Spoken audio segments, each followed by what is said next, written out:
పరిశుద్ధాత్మ ప్రభువు మనతో మాట్లాడుచు ఉన్నప్పుడు శ్రద్ధగా వాక్యాన్ని ఆలోచించండి.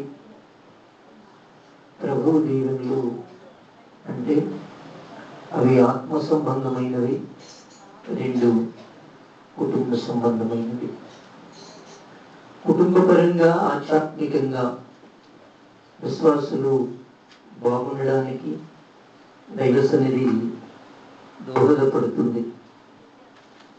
దైవ సన్నిధి అనేది అది దేవాది దేవుడు ఉచితంగా అనుగ్రహించిన తన కృప మహదైశ్వర్యం. కృప అంటే ఉచితం కాదు, ఊరికే అని అంటాడు కానీ అన్ని లెక్కలు దేవునికి ఉంటాయి. అంటే తెలివి లేని వారు ఏం చేస్తారంటే ఊరికే అంటే ఊరికేనేమో అని అనుకుంటారు. అలా కాదు. దేవుడు ఎవరు అనంటే ఖచ్చితమైన వాడు. ఆయనలో ఎక్కడ కూడా లోపము ఉండదు కనుక కృప అంటే ఉచితం కాదు, దానికి కొంత సంజాయిషి ఉంటుంది, వెల ఉంటుంది, విలువ ఉంటుంది, ప్రత్యేకత ఉంటుంది.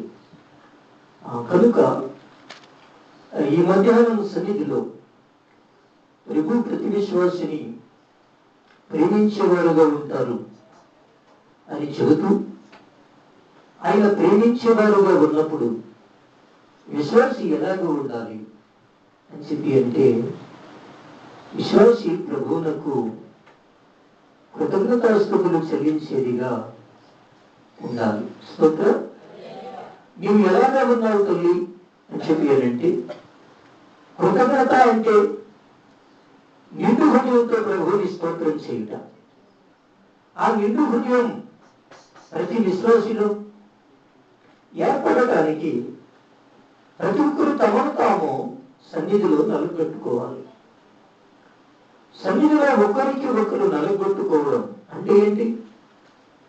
ఒలివ గింజ దంచబడినప్పుడు ఒలివ నూనె వస్తుంది, తయారవుతుంది. ఒలివ నూనె తయారు కావాలి అంటే ఒలివ గింజ దంచబడాలి.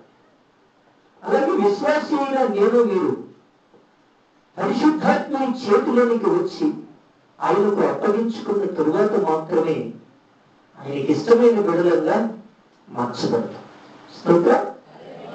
నన్ను ప్రభువు తనకి ఇష్టమైన వ్యక్తిగా చేయాలి అని ఆశిస్తే నిన్ను నీవు నలుగొట్టుకోవాలి. ఎంతగా అంటే లోపం నీలో కనిపించనంతగా. స్తోత్రం చెప్పండి. అంటే లోపం అంటే ఏమిటి బాబు సురేష్ అయ్యగారు అంటే, లోపరహితునిగా చేయటం దైవ సన్నిధి యొక్క ప్రధానమైన ఉద్దేశం.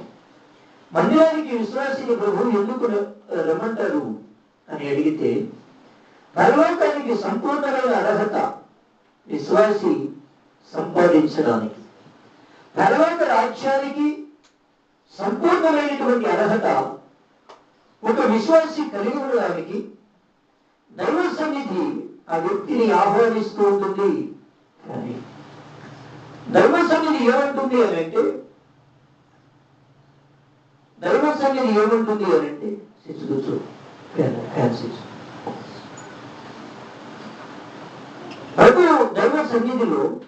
లోపరహితులుగా తయారు చేయడానికి ప్రతి బిడ్డ కూడా లోపరహితులుగా తయారు కావాలి అని ఆదివారం భక్తునికి ఎందుకు ప్రభు ఇచ్చారు అని చెప్పారంటే, ఆయన రాజ్యానికి చేరడానికి ఒక యోగ్యమైనటువంటి హృదయాలు నీలో కలిగించడానికి. ఈ హృదయం దేవాది దేవుడికి ఆలయం. దేవాది దేవుడికి ఆలయమైనటువంటి ఈ హృదయం ప్రభువుని సంపూర్ణంగా తెలుసుకోవాలి అని కూడా ప్రభు చెబుతూ ఉంటాం. నా గురించి నీవు పూర్తిగా తెలుసుకో అని ప్రభు ఎందుకు చెబుతారు అంటే, ఆయన అవును అన్నవి కొన్ని నీకు కాదు అనిపించి, ఆయన కాదు అనేవి అవును అనిపించి సందర్భాలు కొన్నిటిని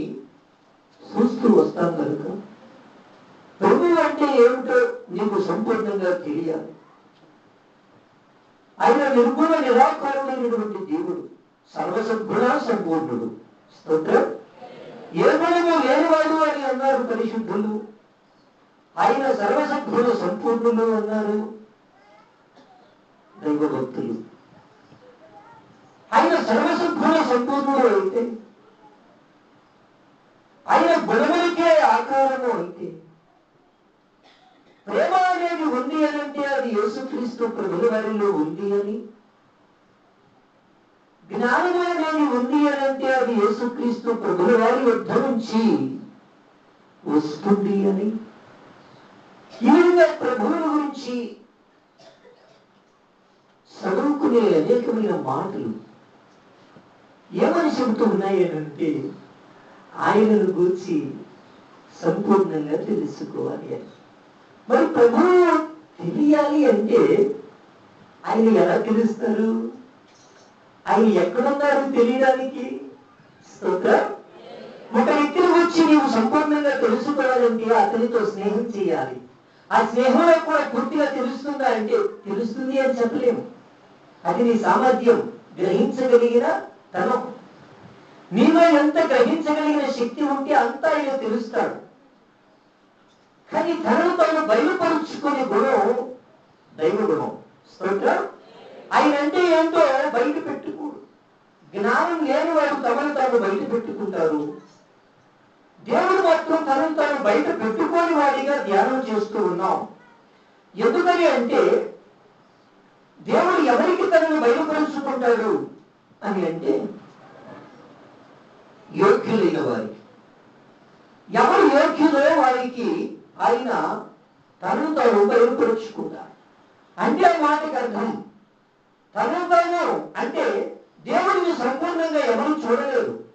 మోషే అంతటి వాడే ప్రభువా నిన్ను చూడాలి అని అడిగితే దేవుడు మోషేని నన్ను చూడాలని అడుగుతావుగా అని అన్నారు. స్తోత్రం. ఎందుకనంటే భూమి మీద ఉన్న దేశాలను వణికించిన వాడు మోషే.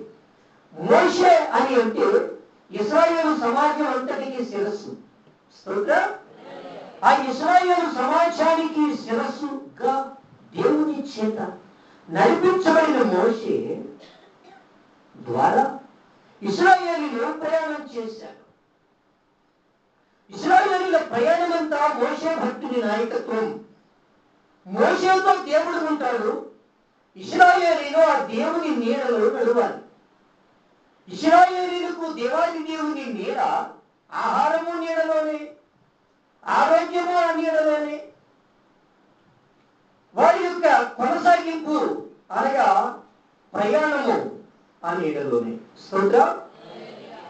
దేవుని యొక్క కృప, దేవాది దేవుని యొక్క సంకల్పం ఒక మోషే భక్తుని ద్వారా దేవుడు నడిపిస్తూ వచ్చాడు.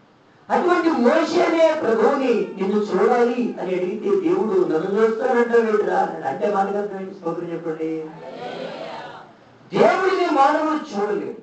చూడలేనప్పుడు మానవుడు ఏం చేయాలి అని అంటే తానున్న స్థితి దగ్గరే ఉండి ఆ దేవాది దేవుడి గురించి తెలుసుకుంటూ, తెలిసిన కొద్ది ఒదిగి ఉంటూ, కృతజ్ఞతా బుద్ధిని కలిగి ఉండి, లోబడే మనస్సును కలిగి ఉండి, తగ్గింపు హృదయాన్ని కలిగి ఉండి నడుచుకుంటూ వస్తే కాట ఒక పక్కన ఉండి తూచి ప్రభు ఇస్తారు. ఇచ్చేది పుణ్యమే గాని అన్యము కాదు. స్తోత్రం. ప్రభు ఇచ్చేది ఒక మంచి కోసమే. ఆయన ఏం చేసినా మంచి కోసం చేస్తారు. స్తోత్రం. నాయని గారు కృషిలో కూర్చుని ఉన్నా కూడా నిండుకుండలాగా ఉండేవారు. ఎలాగుండేవారు? నిండుకుండ. ఎందుకనంటే దైవజనుడు అనేవాడు నిగూఢంగా ఉంటుంది భక్తి. దైవజనుడులో భక్తి నిగూఢంగా ఉంటుంది. స్తోత్రం. ఈ మాటలను మనం ధ్యానం చేస్తూ ఉన్నాం. నీవు ఉన్న స్థితి దగ్గర నుంచి దేవుడు అనే వారి గురించి తెలుసుకుంటూ రావడమే కానీ ఆయనకి ఎదురొస్తే వెనక్కి వెళ్తాం. స్తోత్రం. ఆయనకి ఎదురు రావడానికి లేదు. ఆయన్ని చూడలేము, దేవుడిని చూడలేము. మోషే అంతటి వాడే పర్వతం మీద ఉండి ప్రభువుతో మాట్లాడితే ఆయన ముఖాన్ని ప్రజలు చూడలేకపోయారు. కళ్ళు తెరిచి స్పష్టంగా చూడాలనుకున్న వాళ్ళు ఆ మహిమను చూడలేక ముఖానికి ముసుగులేసేసుకోండి. స్తోత్ర. కారణం ఏంటంటే ఆ దేవుని నీతిని చూడలేదు, ఆ నీతిని చూడలేదు. దైవ మహిమను చూడలేదు. ఇక్కడ వాక్యం ఏమని చెప్పుకుంటూ ఉన్నాం, దైవవాక్యం ఏమని బోధిస్తూ ఉంది అంటే దేవుడు బయలుపరుచుకోరు. ఆయన ఎవరికి తనను తాను తెలియచేసుకుంటారంటే యోగ్యులైన వారికి. ఇక్కడ యోగ్యులైన వారికి అది కూడా కోటి కోణాలలో దేవుని యొక్క వరప్రధానం ఉంటుంది. దేవుడు తన వరాన్ని అనగా తన ముఖ ప్రకాశాన్ని దానిని భక్తుడు ప్రభువుని ఇలా అడుగుతారు, నీ ముఖమును నీవు దాచుకుంటే నేను కలత చెందుతాను. నేను మాత్రమే కదయ్యా, ఇశ్రాయేలు జాతి అంతా కలత చెందుతుంది. నీవు నీ ముఖమును దాచుకున్న నాడు నేను నా దేశం మా ముఖం ఎక్కడ పెట్టుకోవాలో తెలియక కలవరపడ్డాం. కనుక మాకు నీ ముఖాన్ని దాయవద్దు, మా ఎదుట నీవు ప్రేమ కలిగిన వారిగా, నీతి కలిగిన వారుగా, సత్యవంతులుగా మీ దర్శనాన్ని ఇవ్వండి, నీ దర్శనం ఇవ్వండి అని సాగిలపడి ప్రభువుని ఆరాధించినటువంటి భక్త శ్రేష్ఠుడు దావీదు మహారాజు. స్తోత్రం. దేవుని ఆయన ఎంత ఆరాధించాడంటే దేవదూతల మనస్సు కలిగిన వాడు దావీదు. దావీదు హృదయం మానవ హృదయం కాదు. స్తోత్రం. దేవదూతల హృదయం ఎలా ఉంటుంది అని అంటే మరి ఎలా ఉంటుంది? దేవునికి స్తోత్రం. అయితే దేవుడు తనను తాను ఎవరికి బయలుపరుచుకుంటాడు? యోగ్యులైన వారికి బయలుపరుస్తాడు.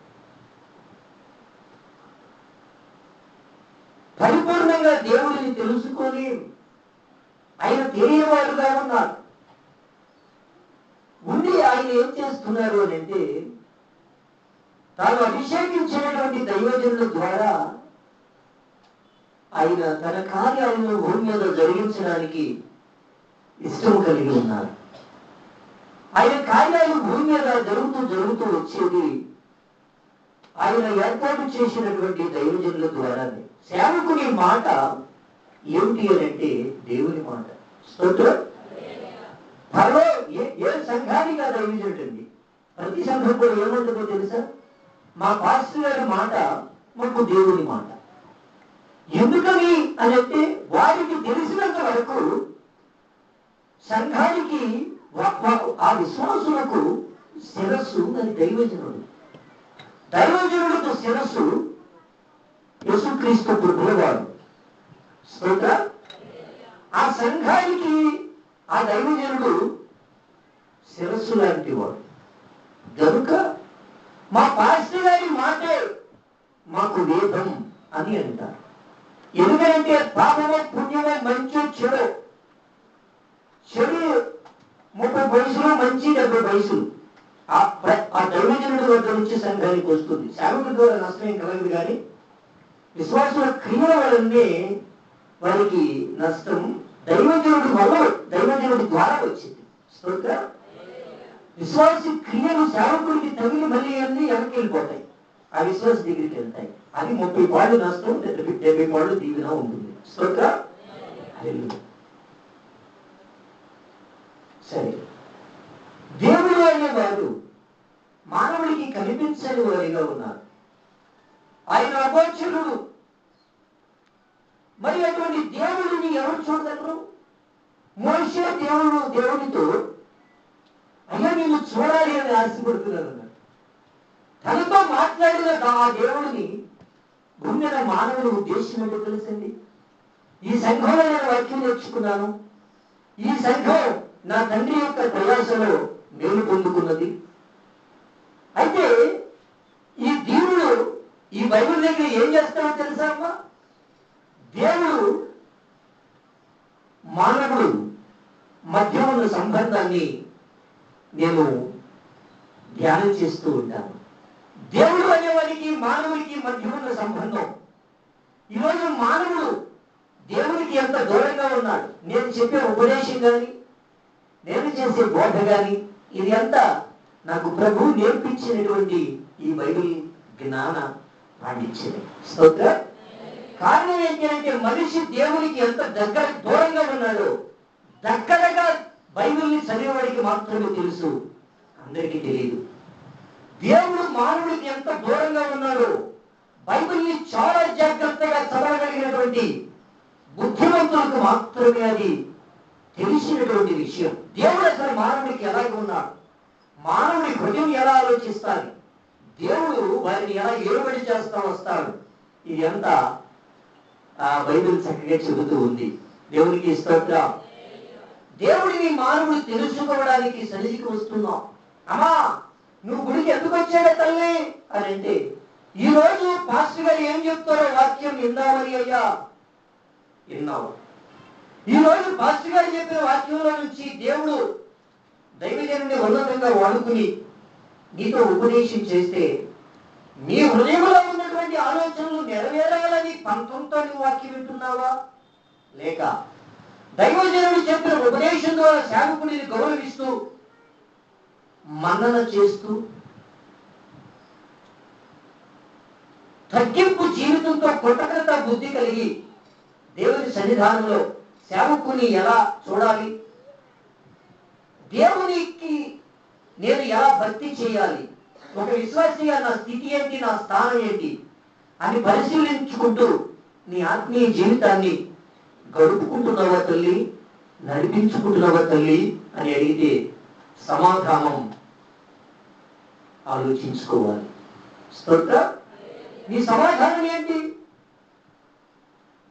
సేవకుడు ఈరోజు ఏ స్థితిలో ఉన్నాడు అంటే అని చెప్పబడుతున్నావా సంఘానికి, నీ ఇంటి వారికి? ఇవాళ పాస్టర్ గారు ఏ మైండ్లో ఉన్నాడంటే అని చెప్పబోతున్నావా? అది విశ్వాసపు జీవితం కాదు.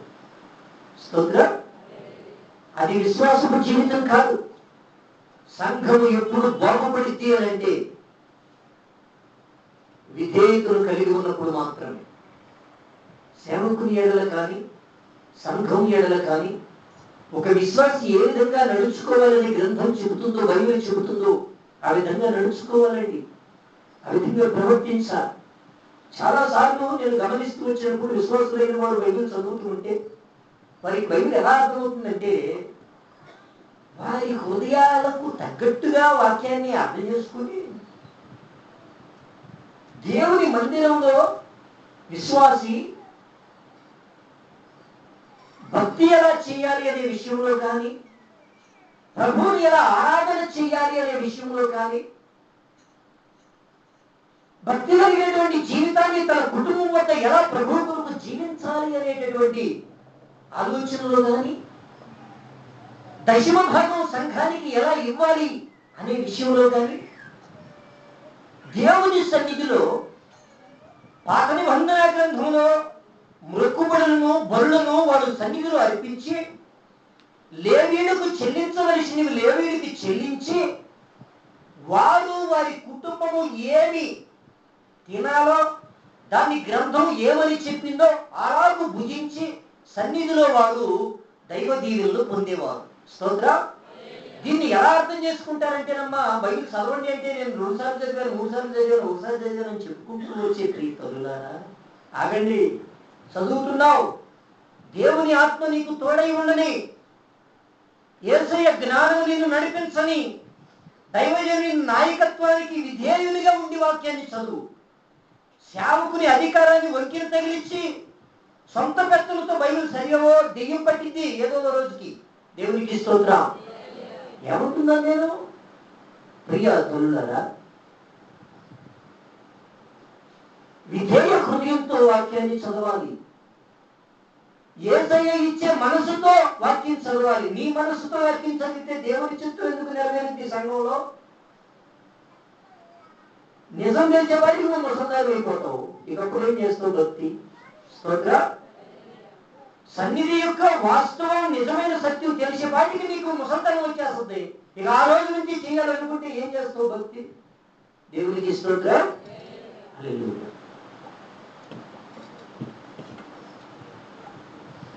కాబట్టి బైబిల్ని చదవడం దైవజనుని నాయకత్వం క్రింద విధేయత అనే బుద్ధి వస్తుంది. దానిలో నుంచి బైబిల్ చదవాలి. అప్పుడు మంచిగా వాక్యం అర్థమైంది, లేకపోతే అర్థం కాదు. ఇప్పుడు నేనున్నాను, నాకంటే పెద్దలు గుంతుల్యులైనటువంటి దైవ జనుల వద్ద నేర్చుకున్నటువంటి వాక్య ప్రామాణికతను బట్టి బైబిల్ని చదువుతూ వచ్చినప్పుడు వాక్యముల ఉండే ఆ వివరణ తెలుస్తూ వస్తుంది. వాక్యం యొక్క ప్రామాణికమైనటువంటి ఆ మాటలు ధ్యానం చేయడానికి, తెలుసుకోవడానికి సహాయం అనుగ్రహించబడుతూ వస్తుంది. స్తోత్రం. ప్రియమైనటువంటి సహోదరులారా, ప్రభువు అనే వారు ఎలాగో ఉన్నారు అంటే, ఈరోజు నేను యేసయ్య దర్శనం చూడాలి, నాకు దైవ సన్నిధిలో ప్రభువే కనిపించాలి అనేటటువంటి ఆలోచనతో వాక్యాన్ని వినేటప్పుడు, వాక్యాన్ని చెప్పే నేను కూడా ఆ దేవుని దర్శించాలని కోరుకుంటాం. స్తోత్రం. కారణం ఏంటంటే, మీతో చెబుతూ ఉన్నప్పుడు మీకు వినిపించేటటువంటి వాక్యమే నన్ను నడిపించింది. స్తోత్రం. అంతే, మీకు వినిపించే ఈ వాక్యమే నడిపించే. మాట్లాడేది దేవుని ఆత్మే గాని సేవకుడు ఆయన చేతిలో సాధనం. స్తోత్రం. అంతే మాత్రమే. కాబట్టి నా ప్రియమైనటువంటి సహోదరులారా, ప్రభు మాటలు ఆలోచిస్తూ ఉన్నాం, ప్రభువుని చూడలేదు. మరి అటువంటి నిర్గుణ నిరాకారుడైన దేవుడు సంపూర్ణమైన ఆకారంతో కూడా ఉన్నారు. ఆయనకు ఆకారం కూడా ఉంటుంది. ఏంటి ఆయన ఆకారం? ఈ దేవదేవుడికి ఉండే ఆకారం ఏంటి? ప్రియమైనటువంటి సహోదరులారా, దైవజనుడైన పౌలు అంటాడు, నేను క్రీస్తుని పోలి నడుచుకున్నాను అని అంటారు. క్రీస్తుని పోలి అంటే పౌలు గారికి ఎలా కనిపించాడు దేవుడు? ఆకాశమందు కనిపించిన ఆ దర్శనములకు నేను అనుధేయుడును కాను అని పౌలు గంభీరంగా చెబుతూ వచ్చే ఆ మాటలు ఏంటి? దేవుడు పౌలుకు ఆకాశంలో కనబడిపోతున్నాడు. స్తోత్రం. దేవుడు దైవజనుడికి ఎక్కడ కనబడుతున్నాడండి? ఆకాశంలో. సంఘానికేమో దేవుడు మందిరంలోనే కనబడుతున్నాడు. సంఘానికి దేవుడు మందిరంలో కనిపిస్తే దైవజనుడికి మాత్రం దేవుడు ఆకాశంలో కనిపిస్తున్నాడు. స్తోత్రం. ఆకాశంలో కనిపించినటువంటి ఆ దేవాది దేవుడు పౌలుతో ఏమంటాడు అంటే, నేనేంటో అదే చెప్పే ఘోరము నీవు, సాధనానివి నీవు, నా నామ మహిమవు నీవు. స్తోత్రం. హల్లెలూయా. పౌలు దేవుని నామ మహిమ, క్రీస్తు స్వభావానికి శబ్దములాగా పౌలు భక్తుడు తన ఉపదేశాన్ని చేస్తూ వచ్చాడు. పౌలు వాక్యము ఏంటి అని అంటే, దేవాది దేవుడిని ప్రజలు చూడలేరు, కానీ పౌలులో దేవుణ్ణి ప్రజలు చూడగలరు. పౌలులో యేసు ప్రభు యొక్క మాటలను చూడగలరు. దైవజనులు, ప్రేమాపోస్తలుడు, ఆరోగ్యము తైగలంటారు. యేసు నీలో ఉంటే ఆయనలో నువ్వు బ్రతకాలి. ఆయనలో నువ్వు బ్రతికితే నీలో యేసు ఉన్నట్టే. యేసు నీలోనికి రావడానికే ఆయన నిన్ను రక్షించాడు అని కంఠపడంగా చెప్పిన ప్రేమాపోస్తలుడు ఆరోగ్యము తైగారు. స్తోత్రం. హల్లెలూయా. నేను ఆయన్ని ప్రేమాపోస్తలుడు అంటాను. కారణం, అలా చూడగలిగిన దృష్టి నాకు ఉంది కనుక.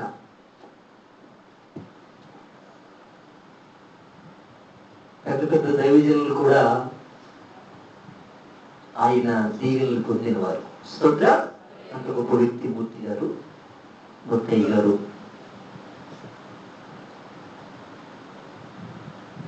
అయితే యేసు విశ్వాసిలో ఉంటే, విశ్వాసిలో యేసే కనిపిస్తాడు. ఆయన రూపం వస్తుంది. యేసే కనిపించడం అంటే యేసయ్యలా మారిపోవడం కాదు, యేసయ్యలా మారిపోవడం కాదే కాదు. స్తోత్రం. హల్లెలూయా. ఆయన యొక్క ఆధిపత్యం, ఆయన ప్రేమ ఉండడం అండి. యేసు ప్రభు ఒక వ్యక్తిలో ఉంటే ఆయన ప్రేమ ఉండాలి. ఏ ప్రేమ ఉండాలి? యేసయ్య ప్రేమ ఉండాలి, సాతాను ప్రేమ కాదు. ఇప్పుడు ఒక దైవజనుడిలో యేసు ప్రభు ఉన్నాడంటే ఏమని ఎలా గుర్తించాలంటే అతనిలో ఉండే ప్రేమను బట్టి, స్వభావాన్ని బట్టి. నిజమైన ప్రేమకు కానీ నిజమైనటువంటి నీతికి కానీ వంకరలు ఉండవు. ప్రాణమిచ్చునంతగా ప్రభు కొరకు పనిచేసేదే యేసయ్య ప్రేమ. స్తోత్ర. కనుక ప్రియ సహోదరులారా, ప్రభువు మనకు ఆయన వాక్యం వినడం ద్వారా, వాక్యము ద్వారా ప్రభువు మనలను ప్రేమించేవారు. నిన్ను యేసయ్య ప్రేమ తన వాక్యం ద్వారా నడిపించేది అయ్యా. నడిపించడం అంటే ఏంటి అయ్యా అంటే మోటార్ సైకిల్ నడిపిస్తాం, లేకపోతే మా కుటుంబాలు నడిపించుకోవడమా, లేకపోతే ఏంటిది అని అన్నట్టుగా కాకుండా తీసుకోగలరా? నన్ను నడిపించండి అని అడుగుతాం. మీరు ఏమని అడగాలంటే, యేసయ్యా నన్ను. ఎందుకంటే మనం అడిగే దాంట్లో సగం కంటే ఎక్కువ మన ఆశలు నెరవేరడం కోసం ఉన్నాయి. ప్రభువు వీటిని చూసి ఆయన ఏమంటారంటే, ఓ అయ్యా నీ ఆశలు కదా నెరవేర్చాల్సింది, నా చిత్తం నెరవేర్చే బిడ్డవుగా ఉండాలని కోరుకో. బాబు ఏం చేయాలి? దేవుని చిత్తం నెరవేరడానికి కోరుకున్నాక ఆయన నేర్పిస్తూ వస్తాడు. నేర్పించేటప్పుడు అర్థం కానప్పుడేమో ఎదురు తిరిగి, అర్థమయ్యేటప్పుడేమో తలకాయ వచ్చేటప్పుడు ఉండకూడదు. అన్ని సమయాల్లో తలకాయ వచ్చే ఉండాలి. స్తోత్ర. ఎందుకంటే అర్థం కాదని ఎదురు తిరిగినప్పుడేమో వేస్తాడు ఒకటి, విధేయంగా ఉన్నప్పుడేమో నేర్పిస్తాడు, దీవిస్తూ నేర్పిస్తాడు. స్తోత్ర.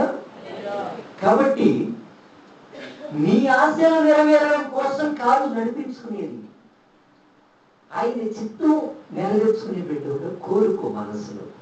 అయ్యా నీ చిత్తం నా జీవితం ప్రభు చిత్తం నువ్వేదో బట్టలు ఎత్తాల్సిన అవసరం లేదయ్యా. బాబు నువ్వు చేయలేని పనులు చేయమని అంటలేదు, నువ్వు చేయగలిగింది నీ వల్ల అయ్యేది, నీ చిత్తానుసారంగా నా జీవితం ఉండేలా సహాయం చేయ. ఒక స్వామీజీ ఒక గ్రామంలో ఉన్నాడు. ఆయన క్రైస్తవ స్వామీజీ. సరే, సాధు సుందర్ సింగ్ గారు అంత పెద్దవాడు అని అనవద్దు కానీ చిన్నవాడు అని అన్నాం. ఆయన ఊళ్ళో, ఆ ప్రాంతంలో, ఆ యొక్క ప్రదేశాలలో ప్రజలు ఎలా కోరుకున్నారట, ఏమనంటే, నువ్వు మా కళ్ళ ముందు ఉంటే చాలయ్యా, మాకు దీవెన కలిగింది. స్తోత్రం. వాళ్ళకి ఏం తెలిసిందంటే, అంటే మళ్ళీ ఈయన ఉంటే ఎలాగుండిద్ది, ఈయన ఉండకపోతే ఎలాగుండిద్ది అని తెలుసుకోవాలన్న ఆశ కూడా ఉందంట. ఈయన ఉంటే ఎలాగుండిద్ది, ఈయన ఉండకపోతే ఎలాగుండిద్ది, ఈయన వరకు మన దగ్గర ఉండకుండా ఉంటే ఎలాగుండిద్ది, మన దగ్గర ఉంటే ఈయన దూరంగా ఉంటే ఎలాగుండిద్ది, గ్రామంలో ఉంటే ఎలాగుంటుంది అనే ఆలోచనలో స్వామి ఉన్న చోట, ఆ క్రైస్తవ బాబా ఉన్న చోట దేవుని దీవెనలు, ప్రభు ప్రసన్నత, ఏదో ఒక చల్లని నీడ వారు అనుభవించారు. తెలిసినా తెలియకపోయినా అందరూ బతికిపోయారు. స్తోత్ర. దాని విలువ అనేది ఎప్పుడు కూడా గొడుగు విలువ లేనప్పుడు తెలుస్తుంది. స్తోత్ర. అంతేనమ్మా. అలాగే దైవ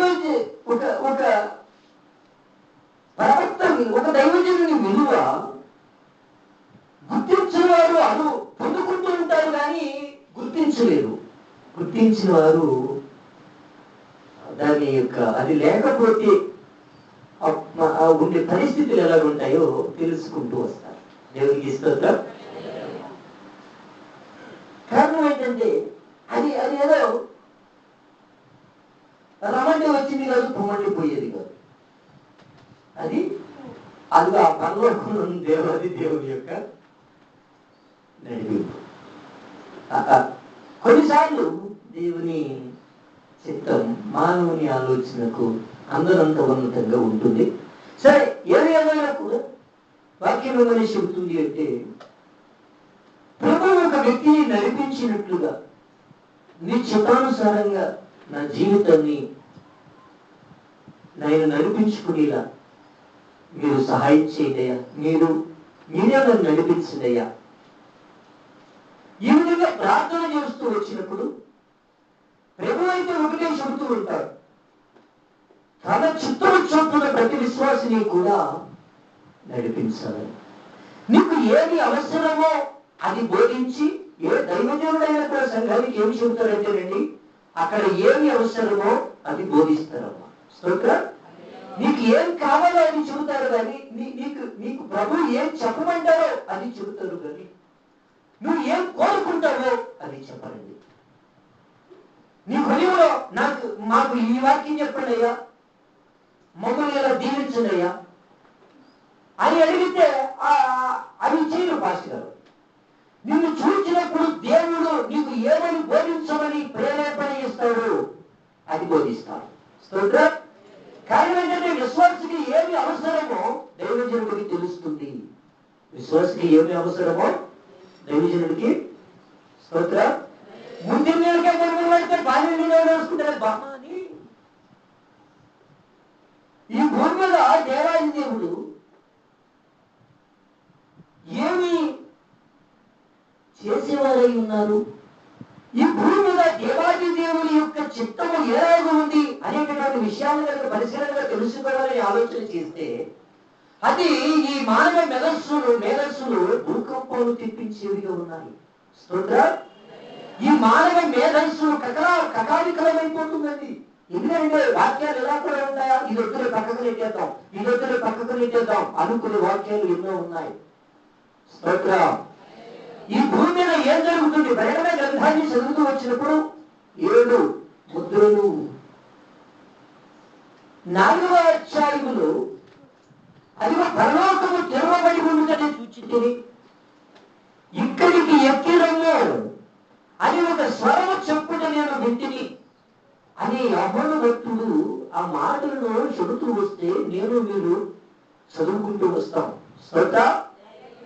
యెహోవా భక్తుడు చెప్పినటువంటి ఆ మాటలను మీరు చదువుకుంటూ వచ్చేటప్పుడు ఆయన తర్వాత చెబుతూ ఉంటాడు. 5వ అధ్యాయం 6వ అధ్యాయం ఆ ప్రకటన గ్రంథం అంటే చివరి పుస్తకం. ఆయన 5వ అధ్యాయం 6వ అధ్యాయం ఈ వచన భాగాలు ఈ అధ్యాయాలు చదువుతూ వస్తే ప్రభువు చెబుతారు, దేవుని చేతిలో ఉన్నటువంటి గ్రంథాన్ని నేను చూస్తూ ఉన్నాను. ఆ గ్రంథం ఎందుకు రాగలిగిన వారు ఎవరు అని నేను పరిశీలన చేస్తూ ఉన్నప్పుడు భూమి మీద కానీ భూమి క్రింద కానీ పరలోకమందు కానీ ఎవరూ కూడా నాకు కనిపించలేదు అని యెహోవా భక్తుడు అంటూ వస్తాడు.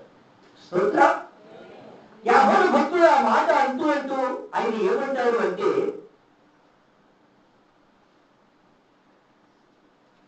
ఒక గ్రంథం దేవుని చేతిలో ఉన్నది, ఆ గ్రంథాన్ని విప్పాలి అంట.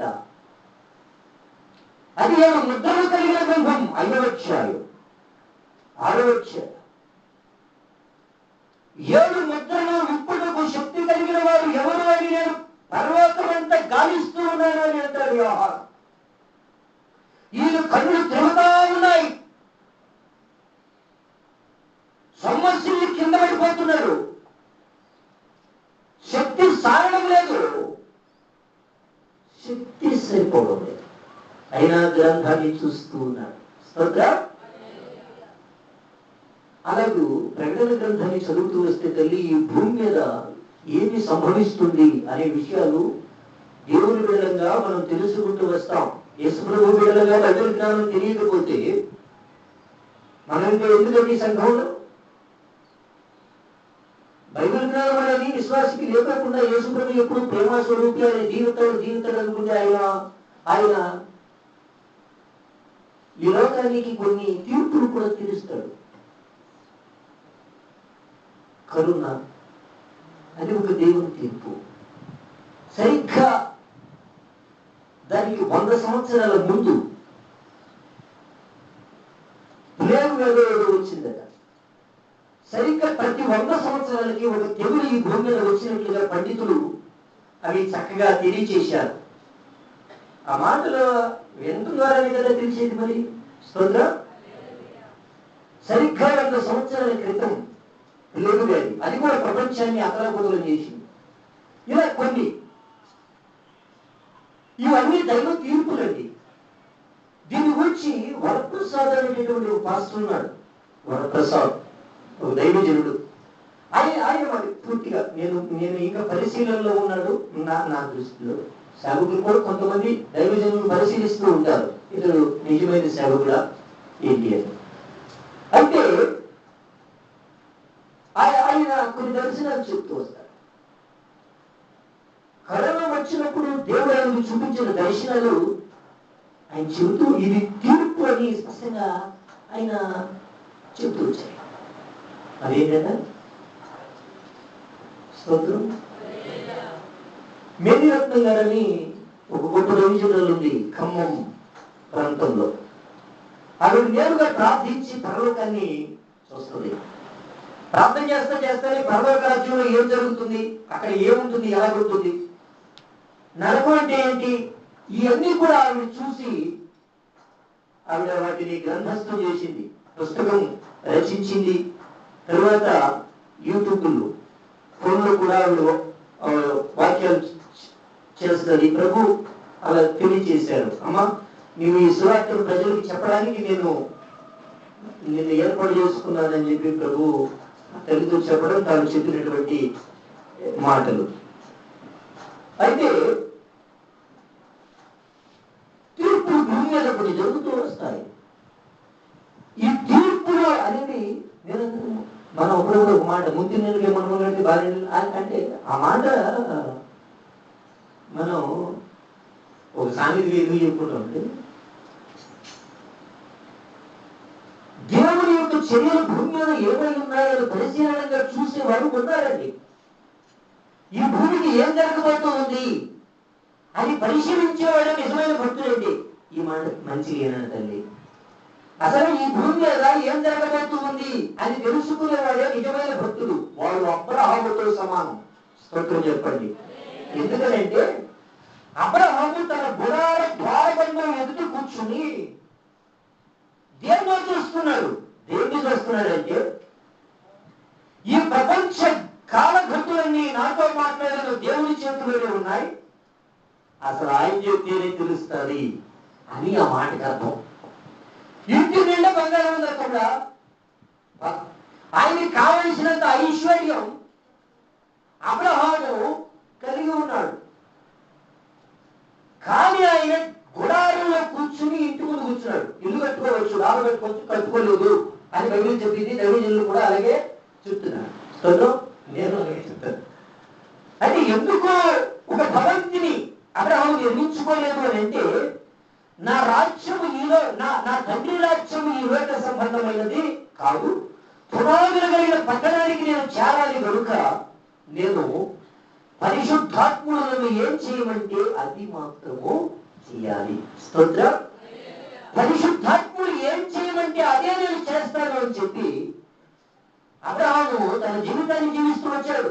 అబ్రహాములో ఉన్న ఆత్మ తను ఏ విధంగా నడిపిస్తూ వస్తాడో ఆ విధంగా తాను పోతా వస్తాడు. వచ్చిన దేవుని ఆత్మ ఏం చేస్తుంటే నన్ను దేవుని ఆత్మ కొనిపోగా అని. ఇక్కడ ఉన్న వాళ్ళు గుంటూరులో ఉంటాడు, విజయవాడలో ఉన్నవాడు హైదరాబాద్లో ఉంటాడు, హైదరాబాద్లో ఉన్నవాడు బాంబేలో ఉంటాడు, బాంబేలో ఉన్నవాడు కలకత్తాలో ఉంటాడు. ఎందుకని అని అంటే దేవుని ఆత్మ ఆయన ఎత్తుకుపోతుంది. ఆయన నడవడం, విమానం ఎక్కడో, గుర్రం ఎక్కడో, ఏ బండి ఏ వాహనం ఎక్కడో, ఆత్మే ఆయనలో కొనిపోతాది. స్తోత్రం. అంటే వాటికి అర్థం దేవుని తీర్పు అనేది ఈ భూమి మీద జరుగుతూ వచ్చినప్పుడు విశ్వాసం ఏం చేయాలంటే అసలు ఒక మాట కూడా చెప్పాలి అంటే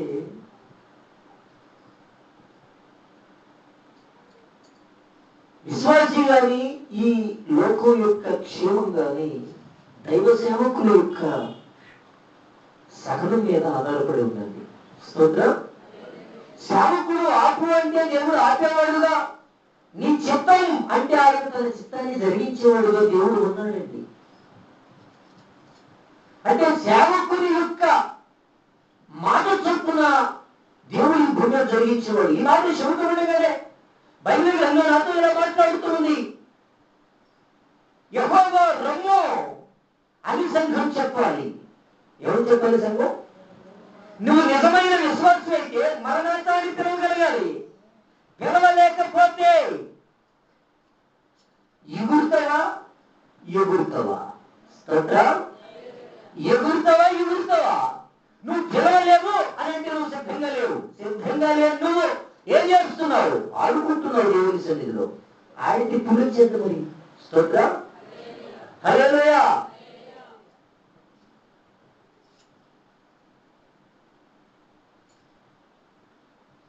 యెహోవా రమ్ము సంఘము ఇలాగూ చెప్పాలి. ప్రకటన గ్రంథము ఏమంటుంది? చదువుకున్నాం. ప్రకటన గ్రంథం ఉంటుంది. వాక్యం ఏమంటుందో చదవాలండి. వాక్యం ఏమంటుందో చదవాలమ్మా. ప్రకటన గ్రంథం 22వ అధ్యాయం.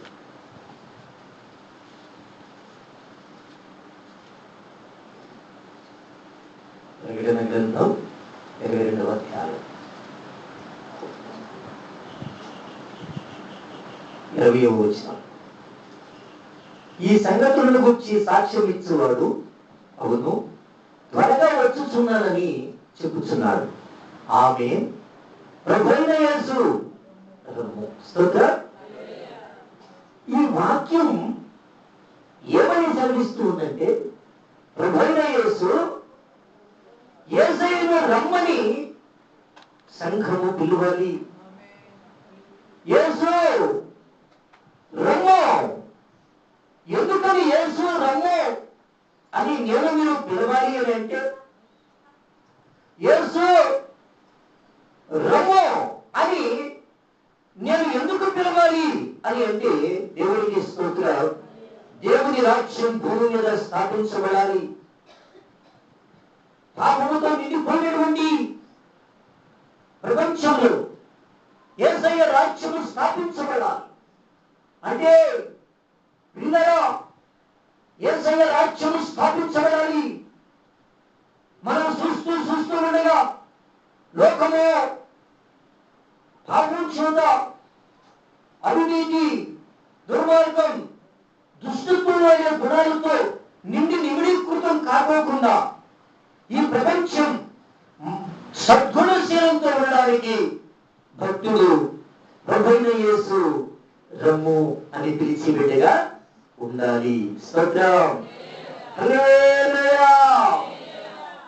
యేసు రమ్ము అని అంటే ఆ మాటకి అర్థం ఏంటంటే ప్రియమైన సహోదరులారా మనల్ని మనం ఎప్పుడు సిద్ధంగా ఉండేలా చూసుకోవడం. నీవు ఏం చేయాలి, నన్ను నేనేం చేయాలి? ఆయన రాకలి ఎప్పుడైనా మనం సిద్ధపడిపోయి ఉండాలి. ఎవరు రెడీగా ఉండాలి అంటే సిద్ధపాటు కలిగిన జీవితం అంటే నేను అందుకే చెప్తాను. ఏ రోజుకు ఆ రోజు పాపం విషయమై పశ్చాత్తాపడేటటువంటి మనసు ఉండాలండి. విశ్వాసకి అది తెలియజేయబడుతుంది.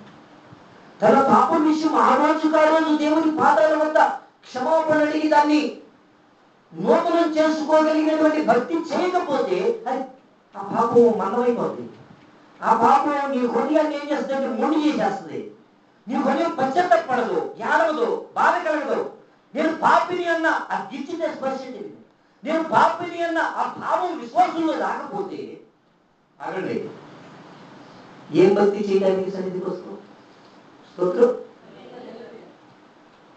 అంటే నేను చెప్పేది ఏంటంటే నాకు బైబిల్ నేర్పింది మాత్రమే చెప్తున్నాను. నేను ఏదో భక్తిగా ఉంటున్నానని చెప్పలేదు, భక్తిగా ఉన్నానని చెప్పట్లేదు. ఏ దైవజనుడైనా ఏ సంఘానికైనా ఇలా బోధించుకుంటాడమ్మా. తన తన యొక్క దోషం విషయమై ఏ రోజుకు ఆ రోజు విశ్వాసి దేవుని యొక్క తనను తను పరిశుద్ధం చేసుకోవాలి. నీ కన్నీరు నీ హృదయాన్ని తేట తెల్లనంగా మార్చాలి. భక్తి అంటే అది అర్థం. తల్లి, వాక్యం నాకు అది నేర్పిస్తుంది, దాన్ని నేను ప్రకటిస్తున్నాను. నీకు మరి ఎవరు ఏమని చెప్తున్నారో నాకు వెళ్తావు. పరిశుద్ధతను ప్రేమించు, నీతిని ప్రేమించు. నీ హృదయ దోషం యేసు రక్తం చేత కడగబడని, నీ హృదయ పాపాన్ని యేసయ్య రక్తం పరిశుద్ధం చేయని, పరిశుద్ధం చేయని. స్తోత్రం చెప్పు. ఎప్పుడు ఆయన పరిశుద్ధపరుస్తాడు? కల్వరి నీ ఇంట ఉండినున్నాడు. కల్వరి ఎక్కడ ఉండాలి? నీ ఇంట ఉండాలి. నీవు ప్రార్థించే స్థలమే కల్వరి. నీవు ప్రార్థించే స్థలమే నిన్ను పరిశుద్ధపరిచే స్థలం. నీవు ప్రార్థించే స్థలమే నీ ఇంట, నీ కుటుంబానికి యేసయ్య మేలు కలిగించే స్థలం. ప్రార్థించే వ్యక్తిగా నీవు నీ కుటుంబంలో ఉండకపోతే నీకు దేవుని జ్ఞానం ఎప్పటికీ ఎలాగ వస్తుంది? ఎలాగ వస్తుందమ్మా? ఎలాగొద్దాయి చెప్పు, చోటు చెప్పు. నువ్వు ఎలాగొద్దాయి? స్తోత్రం. చేతులు స్తోత్రం చెప్పండి.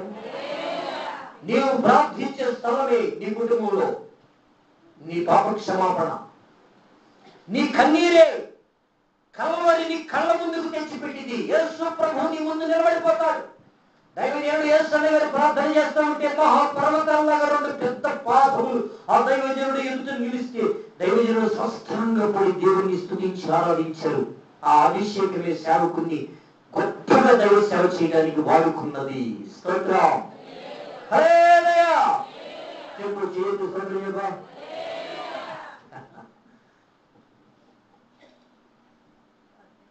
అభిషేకం. ఒక దైవజనుడు దేవుని పాదాల వద్ద ఎంత విధేయత చూపితే అతడు ప్రపంచంలో ఉండే దైవజనులను దీవించుతాడు, ఆశీర్వదిస్తాడు. అతని మాట శాసనం ఎప్పుడవుతుంది? ఒక దైవజనుడి మాట శాసనం ఎప్పుడవుతుందంటే తగ్గించుకునే ఆయన భక్తి. దేవునికి స్తోత్రం కలుగునుగాక.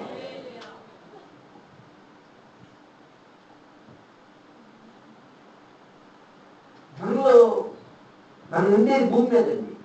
మన ఆలోచనలేమో గాలిలో ఉంది. గాలిలో మేడలు కడతామండి. స్తోత్రం.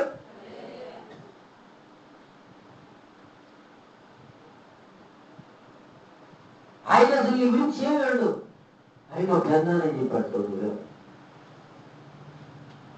పెద్దనాని ఆయన నీ గురించి ఏమైనా అనడానికి నువ్వు ఏం చేయంటే నీ ఇంటి దగ్గర సుగుణంతో జీవించు. నువ్వు మంచి గుణం కలిగి బ్రతికితే ఆయన ఏమంటాడంటే ఆడు మావోడే అంటాడు. నువ్వేమో ఇష్టం వచ్చినట్టుగా బ్రతికేసి ఆయన మావోడు, ఆయన మా పెద్దనాలు అన్నా అనుకో, ఆయన మాత్రం ఉలిగులే నెలకొండ కూర్చుంటాడు. ఆయన స్తోత్రం చెప్ప. ప్రియమైన సహోదరులారా, దేవదర్శనం కనిపిస్తుంది. దేవుడు దైవజనుడు ఎదుట నిలబడిపోతే అప్పుడే ఆయనకి మైండ్ వచ్చి అపవిత్రాత్మలు తొలగిపోయి ఆయన మంచి హృదయాన్ని కలిగి అప్పుడే తన ఇంటి దగ్గరికి వెళ్తున్నారు. చేసిన గారు తల్లిదండ్రులు కుటుంబం అంతా ఆయన వదిలేస్తే బచ్చారులు ఆయన ఉండే సమయాల్లో తనకు దేవుడు మంచి ఆరోగ్యం ఇచ్చినప్పుడు ఆయన తన తండ్రి ఆ యొక్క రైస్ మిల్ దగ్గర ఆయన చిన్న బైబిల్ ఒకటి తన దగ్గర పెట్టుకుని ప్రార్థన చేసుకుంటూ వచ్చేవాడు. చిన్న బైబిల్ తన దగ్గర పెట్టుకుని కొత్త గ్రంథం ప్రార్థన చేసుకుంటూ వస్తే దేవుడు ఆయన కనిపించాడు.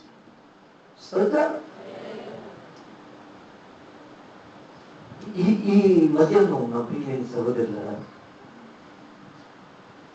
నీ హృదయం దైవ చిత్తానికి ఇష్టమైందిగా ఉండేలా చూసుకున్నాం. ప్రభువా రమ్ము అని పిలిచే స్థితికి ముందు నీవు ఎప్పటికప్పుడు నిన్ను నువ్వు సిద్ధపరచుకోగలిగిన విశ్వాస జీవితాన్ని కలిగి ఉండడానికి ప్రియమైనటువంటి సహోదరుల సంఘంలో ప్రతి ఒక్కరు కూడా నేనంటే కఠినంగా ఎవరు ఉన్నారు అని కాదు నువ్వు చూడాల్సిందే. నీలో దోషం లేకోకుండా కన్నీటితో ప్రభు పాదాలు పట్టుకుని ప్రార్థించడం. ప్రభు పాదాలు పట్టుకుని కన్నీటితో నువ్వు ప్రార్థన చేయాలి. కానీ ఆడు పెద్ద గడిగా రాయాలని అనుకుంటే నీకేమొచ్చింది? ఆ గడిగా రాయంటే అది ఆడుకునిద్ది. నీకేంటి? స్తోత్రం. నీ హృదయాన్ని పగలగొట్టుకుని కన్నీటితో ప్రార్థన చేసుకుంటే ప్రభు తన యొక్క మేలును చేసేవారుగా ఆయన నడుచుకుంటూ వస్తారు, ఆయన దీవిస్తూ వస్తారు, ఆయన నడిపిస్తూ వస్తారు. అటువంటి ఆధ్యాత్మిక సంబంధమైన ఆలోచనలు కలిగి ప్రియమైనటువంటి సహోదరులరా, మనం దైవ చిత్తాన్ని నెరవేర్చుకునే బిడ్డలుగా ప్రతి ఒక్కరు ప్రభు నీ చిత్తం నా జీవితంలో జరగాలి అనే ఒక ఆలోచన అవసరం అండి. దేవుని చిత్తానికి నీవు అప్పగించుకున్న నాడే ప్రభు కూడా నేను విడిచిపెట్టుకొని ఉంటారు. ప్రభు ఎప్పుడు ఒక వ్యక్తిని వెంబడిస్తారు, ప్రేమిస్తారు అంటే నీ చిత్తం నేను చెయ్యాలి ప్రభు అని ప్రార్థించే భక్తులు ఎక్కడైతే ప్రభువులకు కనిపిస్తారు. ఈ సోదరులరా, ఒక సేవకుడిని నమ్మకంగా పనిచేయడానైనా అని దేవుడు ఎప్పుడు చెబుతాడంటే సంఘము నీ చిత్తం నా జీవితంలో నెరవేర్చబడాలైనా అని కోరుకుంటూ వచ్చేటప్పుడు నీ చిత్తం నా జీవితంలో నెరవేర్చబడాలి అని చెప్పి అలా ప్రార్థిస్తూ వచ్చినప్పుడు మంచి జ్ఞానం ప్రభు వద్ద నుంచి వస్తుంది. స్తోత్రం. ప్రభు మంచి జ్ఞానం ఆయన యొద్ద నుంచి వచ్చేటప్పుడు ప్రియమైనటువంటి సహోదరులారా, నీవు చేసే స్తోత్రము, కీర్తన, ప్రార్థన సమస్తము కూడా వాక్యాన్ని నెరవేర్చేవిగా ఉంటాయి. వాక్యాన్ని నెరవేర్చేటటువంటి వ్యక్తివిగా నీవు ఉన్నప్పుడు ప్రతి విషయంలో దీవెనకరమైన వ్యక్తిగా ఉంటావు. నీ ఉద్దేశాలు ప్రభు చూసి నీ ప్రార్థనను దేవుడు ఆలకించి వాటికి నెరవేర్పుగా తన సన్నిధిని నీ మీద కప్పుతాడు. ఆయన సన్నిధి కనుక ఎవరి మీద ఉంటుందో వారు దీవించబడతారు. నిశ్చయంగా దీవులకు మూలం వాక్యాన్ని నెరవేర్చడం. అట్టి కృపలో నన్ను నిలబడి అని ప్రతి ఒక్కరూ కూడా ప్రార్థనాపూర్వకంగా మీ విశ్వాస జీవితాన్ని గడపండి. ప్రభువు అటువంటి నడిపింపు అనుగ్రహించిన గాక. ఆమేన్. ఆమేన్. ప్రార్థన వాక్య నిమిత్తం. పరిశుద్ధుడా, ప్రేమ స్వరూపి, వాక్యాకారుడు అయిన ప్రభువా, మీకు స్తోత్రము, స్తోత్రము, స్తోత్రము. నీ రెక్కల నీడయే ఈ రోజు వరకు సురక్షితంగా కాపాడింది అని స్తుతిస్తూ ఉన్నాను ప్రభువా. దర్శించండి. కేవలం నీ కృప మాత్రమే కాపాడుతూ వచ్చింది. నీ రెక్కల నీడ. స్తోత్రం. నైనా ఈరోజు ప్రభా ధ్యానించినటువంటి వాక్య భాగాన్ని బట్టి స్తోత్రాలు. దర్శించండి. నీ మందిరావరణములను చూడవలెనని నైనటువంటి ఉద్దేశము, ఆశ నేను కలిగి ఉండాలి అని ప్రతి విశ్వాసీ కూడా నీ సన్నిధానంలో ప్రభా భక్తి చేయడానికి సహాయం అనుగ్రహించండి. ఇదిగో మీరు నడిపించండి, మీరు మాట్లాడండి. ప్రభా మీకు స్తోత్రాలు. నిన్ను చూడాలి అనే ఆశ, నిన్ను దర్శించాలి అనేటటువంటి ఆశ, వాక్యం ద్వారా నిన్ను దర్శించాలి, కార్యాల ద్వారా నిన్ను దర్శించాలి అనేటటువంటి ఆశలో నుంచి నీ కొరకు నమ్మకంగా జీవించే జీవితాన్ని అనుగ్రహించండి. నిండుగా అది నాలో నివసింపచేయండి, కార్యాలు చేయండి. నాయనా